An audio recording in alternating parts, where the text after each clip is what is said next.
ஒரு ரெஸ்பான்சிபிலிட்டி நம்ம வாழ்க்கையில் நம்ம எப்படி ஒரு ரெஸ்பான்சிபிலிட்டி எடுத்துக்கிறோம் அப்படின்றது ரொம்ப முக்கியம். நம்ம ஊழியம் செய்யலாம், இல்லை வேலைக்கு போகலாம், ஹஸ்பண்டாக இருக்கலாம், மனைவியாக இருக்கலாம், பிஸ்னஸ் பண்ணலாம்.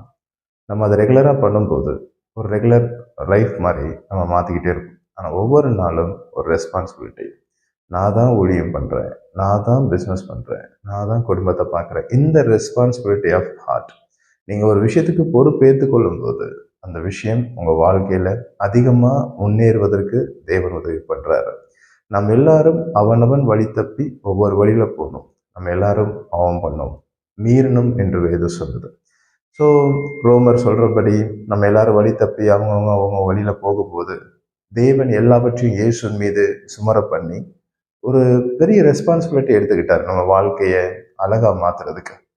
ஸோ கிறிஸ்துவுக்குள்ள நம்ம ஒரு நல்ல ரெஸ்பான்சிபிலிட்டி எடுத்துக்கணும். என்னென்னா, நான் யார், என்ன பண்ணுறேன், ஒவ்வொரு நாளும் நான் யார், நான் என்ன பண்ணுறேன், கிறிஸ்து எதுக்காக என்ன வச்சுருக்காரு அப்படின்ற அந்த ரெஸ்பான்சிபிலிட்டி நம்ம எடுத்துக்கும் போது நம்ம நிறைய திங்க் பண்ண ஆரம்பிப்போம், நிறைய நல்ல விஷயங்களை செய்வோம், நிறைய நேரங்களில் அநேக நேரங்களில் பொறுப்புள்ளவர்கள் மாறிக்கிட்டே இருக்கும். அதனால் ரெஸ்பான்சிபிலிட்டின்றது ரொம்ப பெரிய விஷயம்.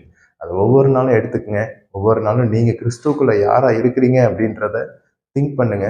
அது உண்மையே உங்கள் வாழ்க்கையில் பெரிய லெவலில் மாற்றிக்கிட்டே இருக்கும். Thank you Jesus. ஆமென்.